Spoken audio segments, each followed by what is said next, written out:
Assalamualaikum warahmatullahi wabarakatuh. Salam sejahtera bagi kita semua. Shalom, Om Swastiastu, Namo Buddhaya, dan salam kebaikan. Perkenalkan, saya Hasrafia Agung dengan NIM 2306085011021. Di sini saya akan menjelaskan pada bagian kedua buku Manusia Bugis yang ditulis oleh Christian Pelras pada bagian masyarakat.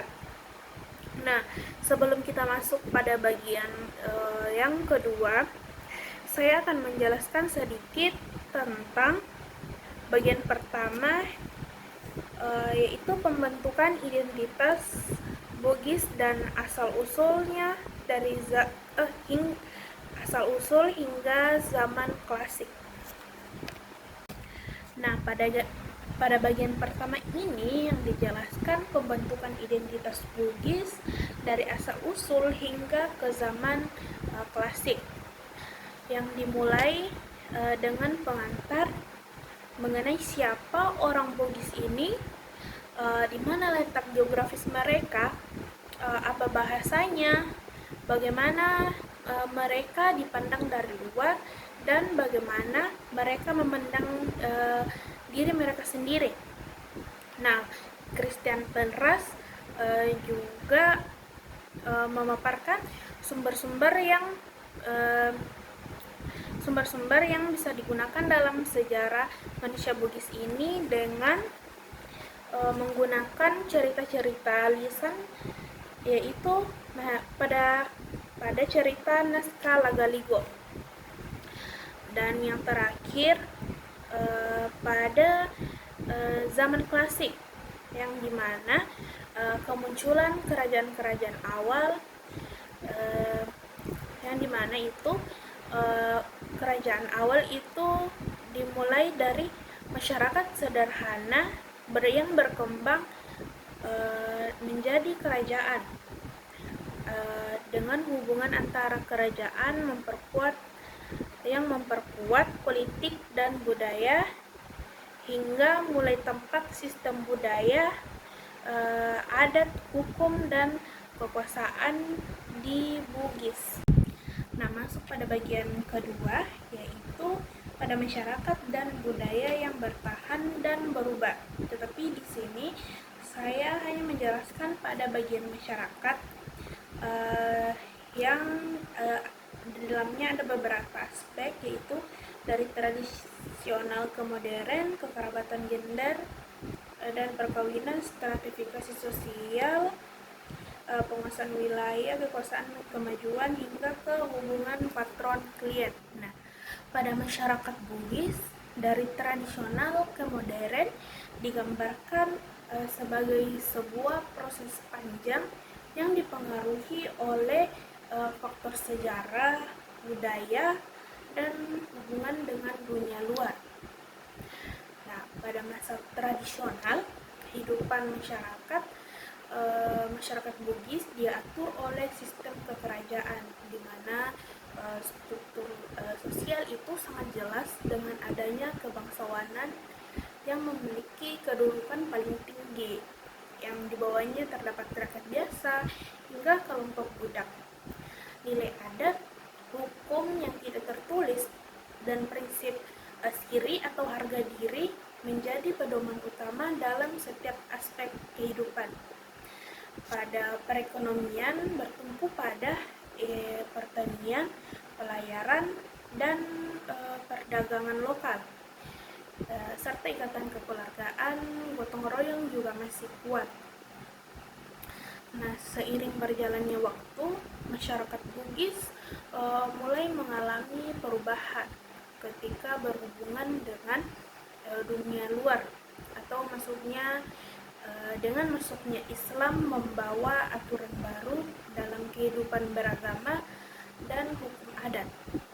Kemudian pada masa kolonial Belanda, mereka memperkenalkan sistem administrasi hingga pendidikan dari Barat. Dari sinilah pola pikir sebagian orang Bugis mulai bergeser, meskipun nilai-nilai tradisional itu masih mereka jaga. Nah, pada masa modern, struktur sosial yang dulu kaku mulai perlahan berubah. Bangsawan tidak lagi memegang dominasi mutlak dan mobilitas sosial menjadi lebih terbuka bagi siapa saja.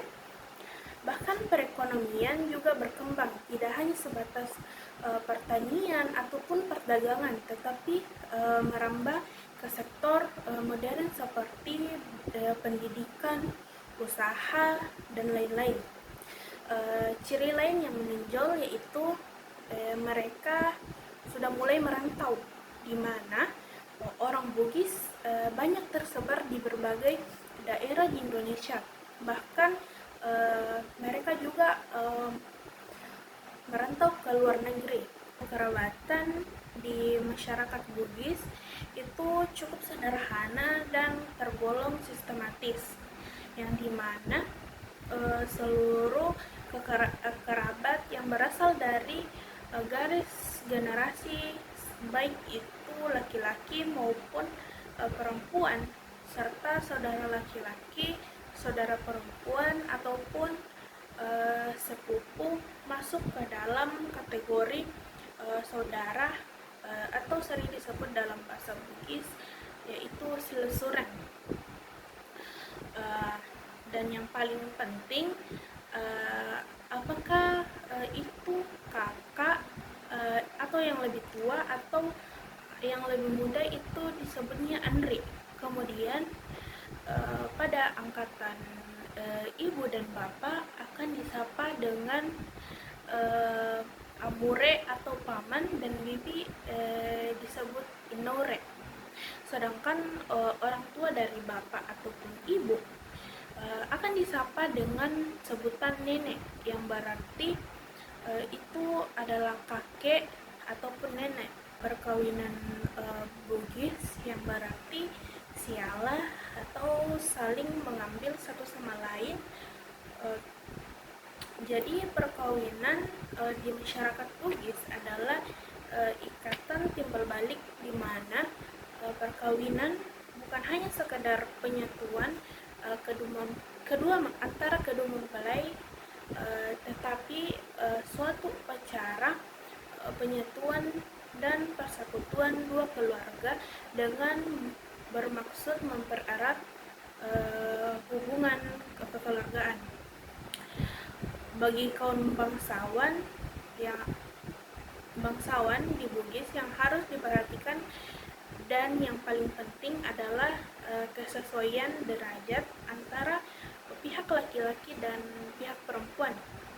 Nah, tetapi ada perbedaan antara bangsawan laki-laki dan perempuan, di mana bangsawan laki-laki itu diperbolehkan menikah dengan pasangan yang berstatus lebih rendah, tetapi adapun syaratnya, yaitu istri pertama pada bangsawan laki-laki itu harus setara dengannya, sementara istri kedua dan seterusnya itu bisa berasal dari kalangan yang lebih rendah. Sedangkan pada bangsawan perempuan yang lebih tinggi sama sekali tidak bisa menikah dengan yang lebih rendah dari derajatnya. Nah, pada masyarakat Bugis pada zaman dahulu, mereka meyakini ada 5 gender, yaitu laki-laki, perempuan, calabai, calalai, dan bisu, di mana sifat laki-laki ini lebih mengarah kepada maskulinitas, di mana sifat itu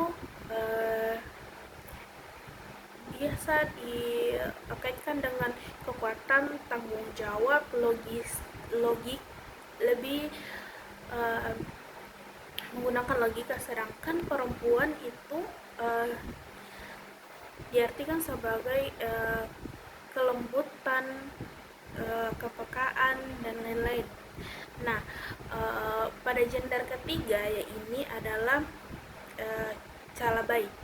Calabai itu adalah seseorang yang bertingkah laku seperti perempuan, yang dimana orang ini tidak mau dikatakan sebagai laki-laki ataupun perempuan. Dia maunya itu dikatakan sebagai calabai. Nah, sedangkan pada calalai ini adalah seorang yang seorang perempuan yang bertingkah laku seolah-olah dia adalah laki-laki, tetapi dia tidak mau dikatakan sebagai laki-laki atau perempuan.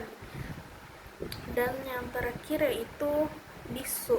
Nah, sedangkan bisu adalah orang yang tidak mau dikatakan sebagai laki-laki dan perempuan, tetapi dia mempunyai sifat yang menyatukan sifat maskulin dan feminim, di mana orang ini dianggap suci dan sering menjadi pendeta adat dan juga dapat menjadi penghubung dengan dunia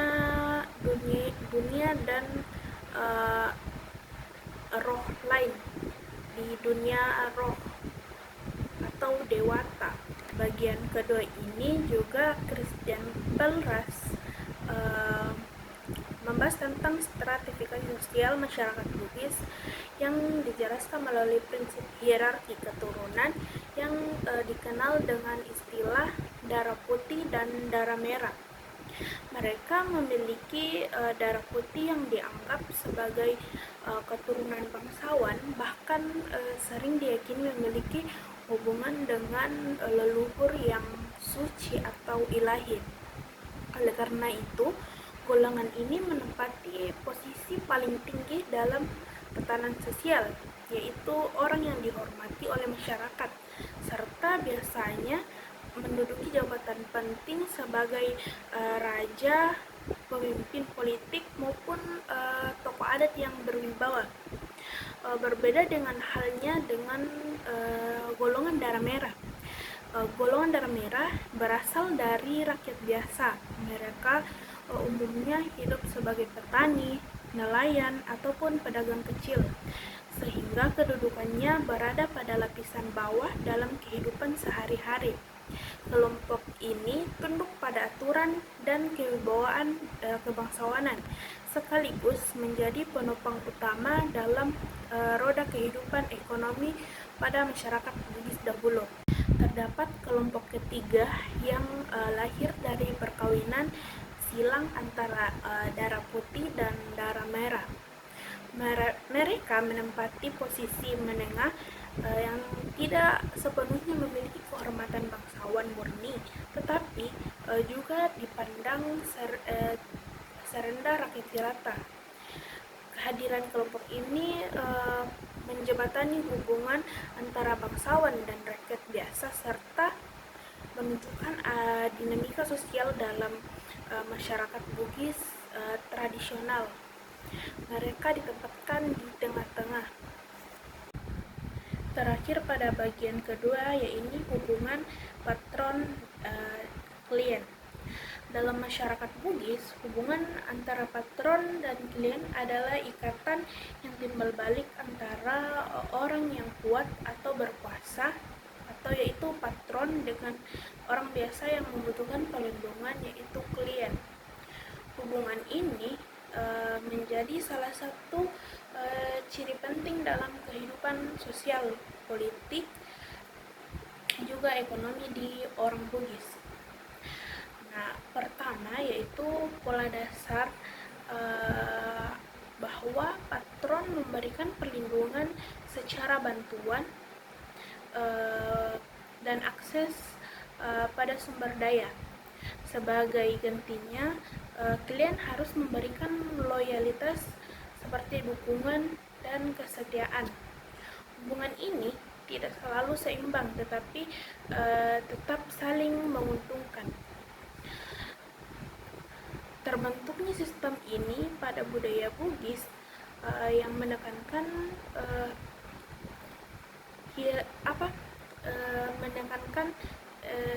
hierarki status, harga diri atau siri, serta kewajiban menjaga loyalitas karena ada perbedaan kedudukan antara bangsawan, rakyat, dan budak.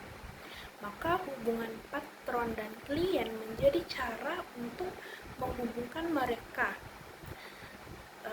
Pada politik, hubungan ini menjadi penting. Seorang bangsawan ataupun seorang pemimpin bisa memperkuat kedudukannya dengan jaringan klien yang setia. Klien itu mendukung patron dalam berbagai hal, termasuk dalam pertarungan politik, sehingga patron itu semakin berkuasa. Nah, yang terakhir yaitu dalam bidang ekonomi, patron biasanya itu memiliki tanah, juga memiliki modal atau kekayaan, sedangkan klien itu tidak. Klien bekerja di tanah patron atau menerima bantuan ekonomi darinya. Dengan begitu, kehidupan klien sangat bergantung pada patron. Sementara patron juga mendapatkan keuntungan dari tenaga dan hasil kerja dari klien. Sekian dari penjelasan saya pada bagian kedua, masyarakat dan budaya yang bertahan dan yang berubah, pada buku Manusia Bugis. Kurang dan lebihnya saya mohon dimaafkan. Assalamualaikum warahmatullahi wabarakatuh.